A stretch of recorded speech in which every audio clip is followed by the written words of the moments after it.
My name is Patrick McGinnis, and I'm the guy who invented the term FOMO. That's short for fear of missing out. Today, FOMO is an epidemic, and it's changing us so much that it sort of feels like we're evolving into a new species.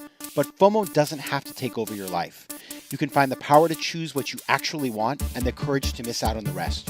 I'll show you how right here on FOMO Sapiens. FOMO. Welcome to FOMO Sapiens, powered by AEW 360. This is the show about how to find the power to choose what you actually want out of business and life, and the courage to miss out on the rest. I'm your host, Patrick McGinnis. I am credited as the guy who invented the term FOMO, and I'm coming at you live from New York City, the city that has more FOMO than just about anything else. And today we're going to be talking about social media and FOMO, and I want to take you back about a year to what I consider to be the most epic moment of global FOMO that I can think of in terms of something that just completely went crazy, and that is Fyre Fest. And if you forgot what Fyre Fest is, it was this event that took place in the Bahamas where a bunch of social media influencers started promoting this music fest, and they basically got many people to spend lots of money to fly to this island in hopes of seeing all kinds of supermodels and performers. And there were bands booked and Ja Rule was involved. And then it turned out, once people actually got there, that they weren't ready. The entire festival was a bust. And people started posting pictures on their social media of the fact that instead of having a gourmet dinner, they were eating cheese sandwiches. And they had to be evacuated, and they were miserable, and they cried and moaned. And it looked pretty bad because we live in a time when people actually are suffering. And when people are worried about their cheese sandwich and the fact that they aren't able to see their favorite band perform, a lot of people don't feel too bad for them. And so there was this global backlash. Everybody got involved. It was written about. And the guy who organized the whole thing is actually now being sued for lots of money. And the whole thing turned out to be a disaster that was fueled by social media and influencers.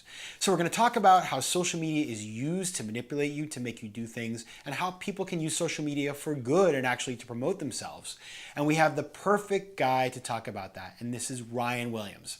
Ryan Williams is a thought leader, and I know we use that term a lot these days, but he is a real thought leader in the world of social media influencing. He has a podcast called Tales from the Influencer Economy, where he has interviewed more than 100 different people like Seth Godin, about what it means to live in the influencer economy in which we live today. He has worked at startups that were acquired by companies like Disney and Warner Brothers. He has spoken at companies like Google, and he basically is the kind of guy that I like to rap about these things with, so that's why I wanted to have him on the show. Most importantly, he is from Des Moines, Iowa. And he now lives in Los Angeles, so he knows what it's like to live a world that does not have FOMO. Because if you grow up in a place like Des Moines, and I grew up in the state of Maine, you know what it's like to grow up in a place that is much simpler than a place like LA or New York. So, Ryan, welcome to FOMO Sapiens. Patrick, pumped for having me. Congrats on the new show. Thank you very much. Well, before we get going, I always like to ask my guests, the ones that I know, how do we actually know each other? We know each other through my podcast where you were a guest. And I believe we reached out to one another. I can't remember if you found me or I found you. But we met through, I think, a cold email. It was like one of us emailed the other to collaborate. It's definitely me. So, I was coming to you, hands outstretched, hoping to be on your show, and you were kind enough to have me on. So, but since that point, of course, we've been in touch. Well, I get, hundreds and hundreds and hundreds of pitches a month, and I respond to 5%. So whatever you said was a knockout, killer cold pitch email. Wow. So my book was called The 10% Entrepreneur, but I was actually the 5% podcastrepreneur in that case. Yeah, you were the 5% cold outreach, stone cold killer entrepreneur. That was a terrible joke, and you didn't even make fun of me. I appreciate that. Yes, and. Okay, so let's. I want to start by just you heard the open there talking about Fyre Fest. Where were you during Fyre Fest? I think probably about 6 people will remember and be able to answer that question. But what did you think when you read that? I mean, how did that, as somebody who thinks about influencers and social networks and how they affect people. Like, how did you react to that craziness? Well, first of all, I was not on the island when it happened.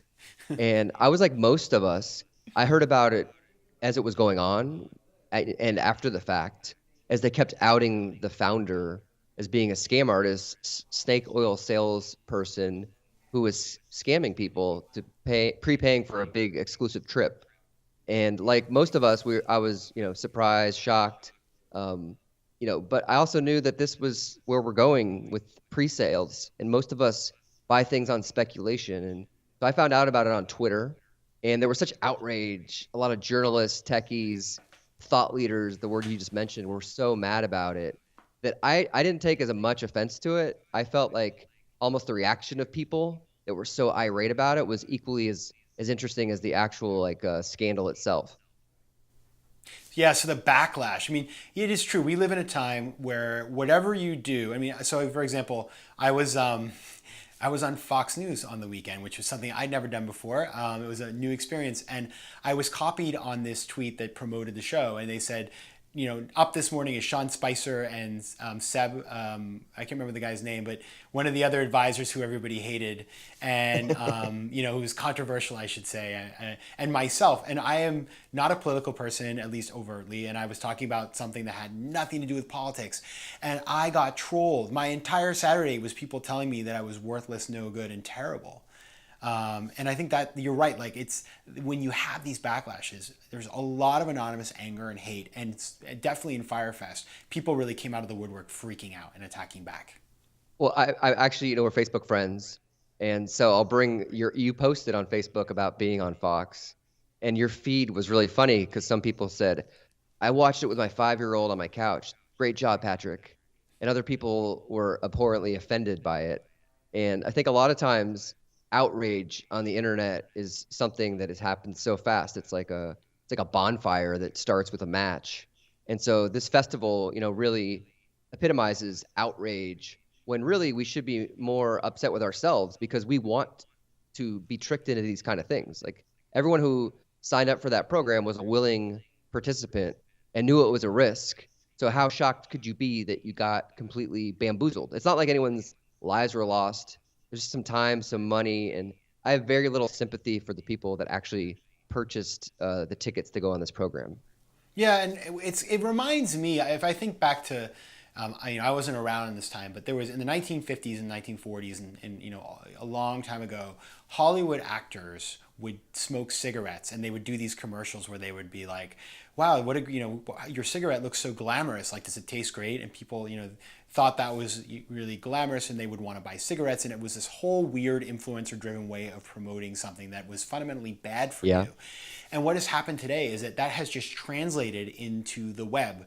If you look at the major influencers online, they all have millions of followers. They're following like 3 people, and they're using their channel as a way to basically monetize their celebrity by getting people to buy things they don't need or want, right? Well, social media itself is created to be an addiction. It's created to be a habit. I mean, I hate to admit it, but I check my Twitter feed when I wake up in bed sometimes. I usually check my email. I uninstalled the Facebook app on my phone because I was sick of using Facebook at 2 in the morning to lurk on people. And ultimately, there's this great, in early 2000s, a study about Wikipedia and how communities are created and managed online. And so 1% of people that use Wikipedia write the entries. 10% of the people curate and edit the entries. And then everyone else is a lurker. So 89% of us are lurkers, ourselves included. And ultimately, we're the ones that fall victim to feeling like we're missing out. So the whole thesis of this show is that there's FOMO, but ultimately these influencers, the 1%ers, really drive us to feel left out. And to your point, they don't follow a lot of people because it's hard to keep up with more than 200 people, right? If your Facebook friend group is 5,000 in your network, like there's no way you can have strong or even weak ties. Majority of those people you'll have no ties with, but you met them at a networking conference or you went to a dinner and they were there, and then suddenly you're watching them at their wedding and you're wondering, how did I end up this way? So influencers, it's a great indicator that they can't follow all these people, yet the perception of their influence is so high that they expect us to follow them.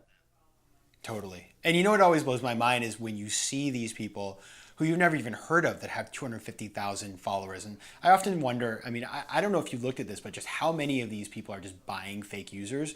But it seems to me like what's happening more and more is we're seeing that's getting exposed, that as companies are starting to become more savvy, they're also realizing that there's a lot of fakery and that it's, at the end of the day, it's not really worth paying people to do these things in the first place. Absolutely. I mean, there's a lot of vanity metrics. I talk a lot about how likes, impressions, and followers are all fake metrics. And they're driven up by people in the advertising industry to help make money and sell and drive purchase decisions. So if you have a lot of likes, it doesn't matter. If you have a lot of followers, definitely doesn't matter. And impressions for people in the advertising community know that that's a bunch of vaporware because you want conversions, you want sales, you want even clicks are better. And so the funny thing about influencers is the habits they create are every Tuesday they have a new video that comes out. Every Monday there's a new podcast episode. Or every month they do a collaboration with some other famous YouTube creator. So we're driven by that. These people become addictive forces in our life. And then subconsciously, we are going to follow them as purchase decision makers for us. Because you know what? People are lazy.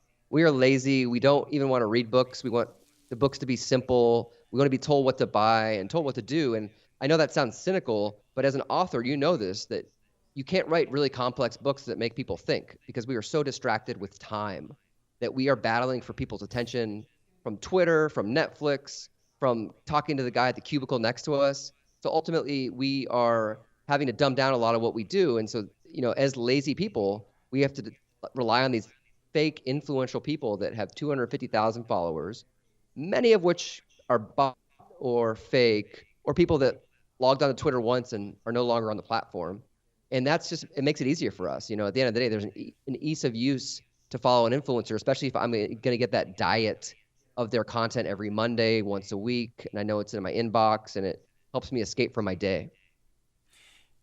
So, I mean, that all is true, and it's funny because I was reading. I don't watch The Bachelorette, nor have I ever watched it, but I was reading a review this morning, and one of the bachelors on the show, his job is social media personality, and in fact, I spoke at a middle school in Maine last year about for Career Day about writing and other things like that. And I asked the kids what they wanted to do when they grew up. And a full one half of the kids in the class, probably seventh and eighth grade, wanted to be YouTube celebrities, which is really fascinating. And it And kind of frightening. it is. I mean, I guess it's the other half want to be illustrators, which so we're gonna have a tremendous glut of illustrators and YouTube celebrities coming out of the state of Maine in about 10 years. But given all that, I mean, we kind of laid out the issues and the problems. But you have written a book that I had the pleasure of reading, and we've discussed. And you created a lot of content around the influencer economy. And obviously, there are lots of good things that come out of this world. And we have an unprecedented, I guess, flattening and democratization of access to communication, that people can tell their stories, that you can have a little girl who's stuck in a building in Aleppo raising consciousness about what's happening in that city. There's all these interesting things happening. And there's also business opportunities out there to actually build businesses and be an entrepreneur online. So I'd love to hear from you, leaving aside, what are the very obvious flaws in the model. What are the opportunities for people that want to make social media work for them? Well, there's social media. The beauty of it is there's a two-way communication. You're not reading a newspaper where there's no interaction. There's no buttons on the Wall Street Journal physical copy. You're not watching TV where you have a tuner, and you're not in a movie theater with a bunch of strangers watching a film. You're online with all these people, and you're online with buttons, and you're online with the media. And so that communication is imperative. And I feel like, Seth Godin is one of the bigger, well-known business authors, and he talks about how when you create a tribe, which is a community, you need a shared way to communicate and a vision. And I add that element in the influencer economy is you need a way to collaborate. And so collaboration is key. And one of my favorite people that I've profiled in my book was Hannah Hart. Have you heard of Hannah Hart? She has a YouTube channel called My Drunk Kitchen. Yes, of course. And she now has a TV show on the Food Network of the same name.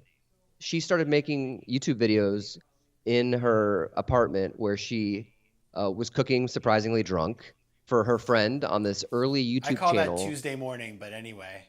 Yeah, I call that like, every Sunday afternoon. But yeah, she just made a Tuesday night. She was drunk and made food and made a video that she shared online and went viral. And then she's like said to herself, I want to double down on this. I want to go to LA. And she was living in New York at the time. And I'm going to make a career out of this. And so she was accidentally famous. And I think a lot of these people in the influencer economy were unintentionally rich, and rich by a network, rich by a community, and rich by money. And so their consequences were that they started doing things very early. They didn't necessarily manufacture a lot of the success. And I found that truly influential people, they gave, like Hannah, she gave her community ownership of her work. And by that, I mean, she treated her community like a partner, like an equal, and her customer base came from that. So she would answer every YouTube comment. And the best story about her is she went in the YouTube comments and she realized that people in her community wanted a tour, and not just any tour where she'd go play at comedy shows or do some sort of act. She wanted to help her community because they wanted her to cook drunk in their kitchen. So she did the My Drunk Kitchen tour. She raised $250,000. And this is the absurdity of the internet. She could do this through Indiegogo.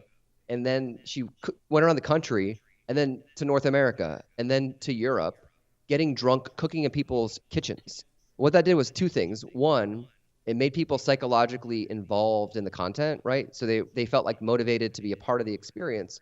Two, the propensity to collaborate with people and have them in your content makes it more likely for them to share your content. And so there's a byproduct of all of this. And so she was able to understand that really community ownership, which I call giving emotional ownership over your content, where they feel like not just, hey, I'm a fan of you, I like to buy your stuff. It's like, actually, I'm making this with you because there's a element of collaboration here. How is that, the word that became very trendy last year that everybody wanted to talk about in the world of business and marketing was the word authentic. It was kind of like, the word authentic of Brussels sprouts.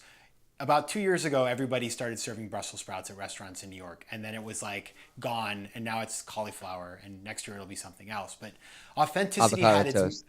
well, yeah, that's definitely it's having its moment, right? Authenticity was the word about a year and a half ago, and you don't hear it anymore. But I get it. I mean, I get authenticity because I think if you grow up in a place like Iowa or Maine, people are pretty darn authentic. How does that idea of sharing with your community play into authenticity, or is authenticity like something completely different? I have a podcast, we mentioned you were a guest on, and I've interviewed 100 of influential authors, leaders on the internet and YouTubers. And I ask many of them what the definition of authenticity is. And I've come to the conclusion that it's not a buzzword. It's actually real. And it simply means when your actions match your words. And so what you say, you back up with your physical actions. And there's a improv book called Finding Truth in Comedy. It's by Del Close and Sharna Halpern. And they talk about how when you find the truth in what you do, that's what makes a good comedy scene, from Saturday Night Live to The Groundlings to Second City. And I believe authenticity really is finding that truth in what you do and what you stand for that you can defend. And through my research, the majority of the YouTube creators, the podcasters, authors like yourself, you make bold proclamations and you stand up for them. And people respect the fact that even if you're wrong, what you're doing is defensible to you. And so I think a boldness comes from authenticity. And in the book, I profile Mark Maron, who has the podcast WTF that I'm sure many people here have listened to. And he's interviewed people from President Obama to Robin Williams to all these brilliant comedians, and getting them to open up about their depression, their insecurities, and their real shortcomings in life, because he's able to identify that truth in what he does.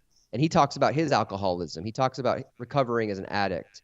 He talks about being depressed, being divorced. And I feel like a lot of us, we don't want to let our guard down. But on the internet, that type of vulnerability is a buzzword, but let's just use it for now. That kind of vulnerability really creates a way to be accessible to people. So then ultimately they're emotionally connected, which is really all that matters in the long run with an influencer, because you want people to connect with you emotionally at that level. That makes a lot of sense. How do you? I mean, I know you talk at a lot of companies, and you're building. You have a a real speaking career. How do you translate? I mean, these kinds of insights and all of the work you've done into a corporate setting. Yeah, when I talk to corporations, I often, reposition my work and, talk about leading with influence and how most of us, like, I think what I always suggest to clients is you need to, when you're running a marketing campaign or a business or launching a product, you need to be the mayor of a small town. You need to know everyone's name. You need to find their problems. You need to solve their needs. You need to look at their pain points. And then from there becomes something bigger than you. And then you're working together and hopefully making money off of it. And so when you're thinking about running for mayor, you have to treat everything like a campaign. And you have to build that base. You have to build what I call your collaborator base. And those are your 10 percenters. It goes back to that internet rule I mentioned with Wikipedia.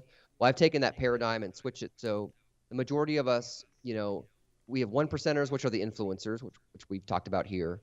And then there's a 10% base that I call your collaborators. And those are the people that ultimately they are your early adopters. They're the people that prove out your business concepts. They're the first hires at your team, people on LinkedIn that are part of your network. And then 89% of everyone else are lurkers. And lurkers, you can ignore them. You can ignore any lurker because lurkers are late adopters. They're people that come on board way after the fact. They don't know what influencer tipped off your idea. They don't know who your early adopters were. They don't care that you use crowdfunding to launch your first movie. They care that it's on Netflix or Amazon and it can download in their living room. And so I always recommend in corporate environments, ignore 89% of everyone out there. Focus on the 1% or influencers, but before that, go to those 10% core collaborators, which will help you build out your business. Wow. And do you have a company that you think does this particularly well that's really tuned into those people? I think that one company that hasn't done it well is Google. If you think about most of their acquisitions are around YouTube, which are pre-existing platforms, but many of us remember Google Plus. So sorry, Google, if you're a sponsor of the show, but Google Plus was terrible because they didn't I think it follow still an is adoption of terrible. It still exists, doesn't it? Just nobody. It's like they, if what they, it's an empty hall. they make us use it. Yeah, totally. Like going on spring break to the that and having no one there on the trip. To Firefest. Yeah, it's Firefest for social media. They didn't listen to the community, and no one wanted that product. They didn't do a lot of research. They didn't put it in the market to get feedback to make it better. And I think Twitter did a really good job when it launched. Uber, when it first launched, what they did really well was Uber's a great example. They launched with the Black Car, which was a very exclusive, big ticket product, right before they launched UberX, and they had it only in big cities. And at the time, people were sharing on Foursquare, on Twitter, Facebook, that they were using this really cool Black Car service. And then equally, they went to tech conferences like TechCrunch Disrupt. And I went to a conference called Les Web in Paris. And Wow. Les Web, I'm just showing off right now that I go to conferences It's called Les very Web. But chic, man. That's all I gotta yeah, I say. know. I'm really hitting the audience right here, name dropping. But they gave us all free town cars. And so we got the Uber app for free. So what do you think we all did? We all went back to our cities in America where Uber was launching and made a huge case for all of our friends to try this new black car service. And then once we got that high-end adoption of rich people, or not myself included, but rich people that like town cars, then they went to UberX. And they found that more ordinary car person that loved to take a taxi, that didn't want to deal with taxis. And then they found the demand of people that wanted to make extra money. So I feel like Uber did it really well. Now they have a terrible brand, and their new CEO is trying to rescue their identity because of just terrible management. But at the time, they did a wonderful job of adopting. Now, tell me, as you think about all of this, I want to ask you a question. It's a yes, no question. Will Snapchat be around in 5 years? Yeah, it will be around. And will it be a factor? Will it be a top five social network? Well, so Snapchat's really interesting because if you remember, they started as a bikini, naked, pictorial, like text messaging app.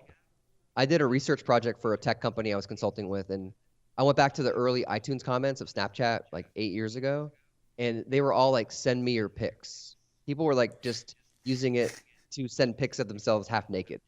And Oh, then it man. caught on with college kids, right? So their first 10% core collaborator community were people wanting nudes online. And I'm not then going to college, comment on that. You just keep going.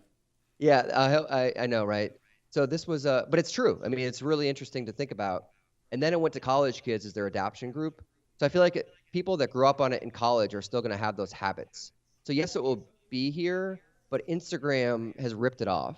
Instagram Moments, it's so much easier. Again, we're lazy. I don't want to open up two separate apps. I'd rather just have an app that I could use that is multi-purpose, which is the Instagram to share photos and then also to do moments. So I think it'll be around, but it's not going to be as big as Facebook. And so that begs the question. If you are somebody who has a huge Snapchat following, is it possible to port that following to another platform like an Instagram where you can continue to grow it? Or do you think it's hard to do that? Because I know Vine, when Vine went away, some people did that, some people didn't. What's the secret to doing that? Yeah. So this whole conversation is around collaboration, how to the word used was port your audience over, migrate it over, and that's true influence, right? If I can build a 10,000 person email list, a 50,000 person Instagram following, 100,000 Facebook fans, that's true influence, right? Because my audience lives everywhere. With Snapchat, you can't put links into your feed. You can't put links in your profile. It's really hard to port that audience over. You have to drive people through a call to action. I think it's really hard. It's going to be very difficult for people. Like at this point, if you're that invested in Snapchat, that's the addiction we're talking about. Is Snapchat is smart in that they have all these influencers that have huge followings, and if it suddenly goes away, then they're losing all these followers that they spent years building, which would be really, I don't know, defeating if you spent all this time building a Snapchat following and then suddenly you don't want to use it anymore. Yeah, so that is the advice that I would give to all of you Snapchat celebrities. Before it's too late, you need to find Ryan's book. You need to read it. You need to do what he says so that you can actually create a community that will survive and thrive no matter what happens. Because diversification, whether it's in your career or it's in your social media strategy, is a really important part to building anything that's sustainable. Ryan, this has been super interesting, and I think this is a conversation we'll continue, but I wanted to make sure that everybody who's listening knows where to find you, find your book, find out about all the things that you're working on. So tell us where to find you. Yeah, thanks. This has been really fun. Go to influencereconomy.com and you can find all my resources, my 100+ podcast episodes, a lot of the research I publish around influence. And then Amazon, you can go to Influencer Economy or search Ryan Williams and then search Ryan Williams in iTunes. And I can make a special link for the people watching this. If they go to influencereconomy.com/Patrick, I can give them, a free lesson guide for how to grow your online influence through collaboration, which is all about, the steps to building a platform and building a base and then going after your influencers. Thanks for doing that. That's awesome. And I will also download it because I know how to spell that link. That's for sure. It's simple. Keep it simple. But again, people are lazy. Yes, they definitely are. And I am the principal one.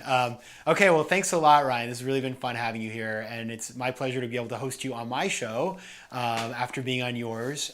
For everybody else, if you want to learn more about the 10% Entrepreneur, my work, and if you want to connect with me on social media, everything but Snapchat, which I quit a year ago, you can go to my website, www.patrickmcginnis.com. You can also find information about my book, The 10% Entrepreneur, where you can learn how to be an entrepreneur part-time and defeat your entrepreneurial FOMO. And so until I see you next time, take care of yourself on social media, read Ryan's book, check out my website, and I look forward to seeing you next time on FOMO Sapiens. FOMO. FOMO.